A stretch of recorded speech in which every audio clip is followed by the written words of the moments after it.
Roger, standby. Fire mission on the way. Holed up in a room somewhere in the Middle East.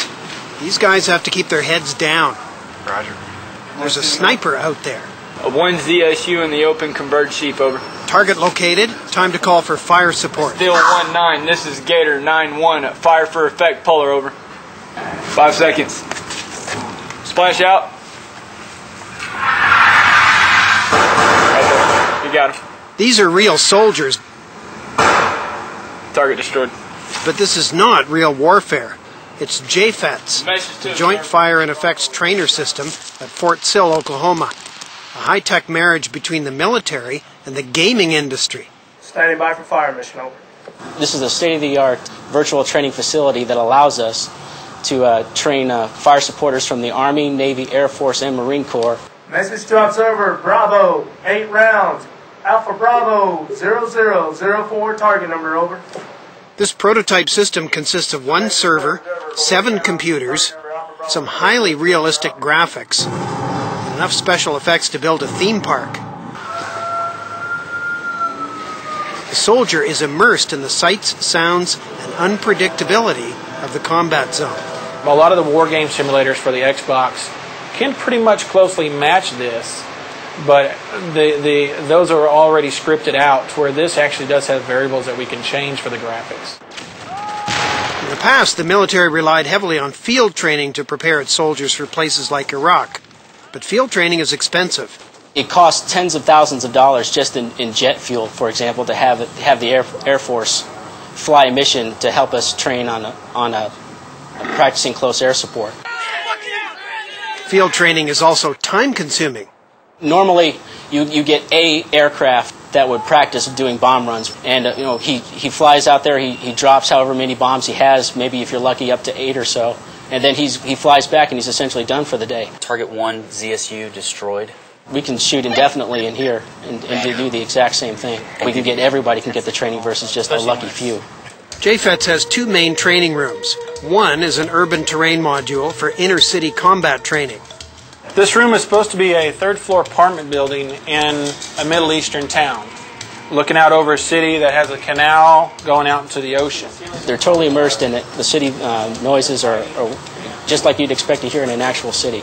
The civilians are walking around, the enemy is interspersed amongst the civilians, and the observer has to be able to effectively engage the target, neutralize the target, selecting the appropriate weapon system that minimizes the collateral damage and civilian casualties. Proceed to IP red. There's also an open terrain room that simulates being out in the field. Send your remarks. The open terrain module is kind of the more traditional high-intensity conflict type fires and effects simulator. Clear for immediate attack on target 2. That's where we practice doing big tank, mechanized and armored forces. It's the more traditional roles that we've played in the past. And each training room has a control room where they can manage the weapon systems, the heat, and the light. But we can also change the lights to 25% all the way up to noontime, to where the sun's really above the building and it gives them more light in the room. And you don't want to get caught by the window, because the other thing they control is this button. Then we hit the sniper button, and it would give them a sound of the sniper in shooting at them. And if he stays up there and he doesn't move, then we have the ability to what we call kill the RTO, and it gives them a louder thud like they've been hit. And that sound is, we can hear over our speakers, a solid thud, like it hit them in the body. It's stressful, but JFETS is teaching them to deal with the challenges of war. We really want these guys to be able to face these situations and make these decisions now versus when they have to do it for real and they only get one crack at it. They're in Iraq or Afghanistan or any potential real conflict. However, this system is still a prototype and continues to be upgraded. Yeah, we got to take it and send it back. So they plan to have a prototype smell collar, in which when the soldier goes into the room, they'll have this collar around their neck, and just by pushing the button in our control room, we can maybe put a diesel smell underneath in the air. They're also hoping to have more scenarios in the future. We want to be able to create anywhere, anytime, any place. And we're right now, since the software is still being created, that's the only limitations that we have.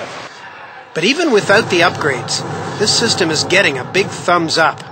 That's right. We try to make it as realistic as possible. We never had this training when we went to Iraq the first time.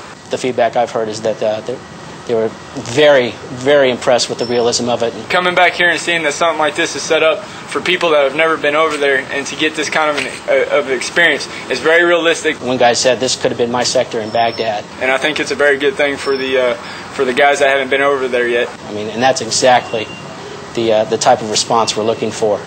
And to us, that's a target hit.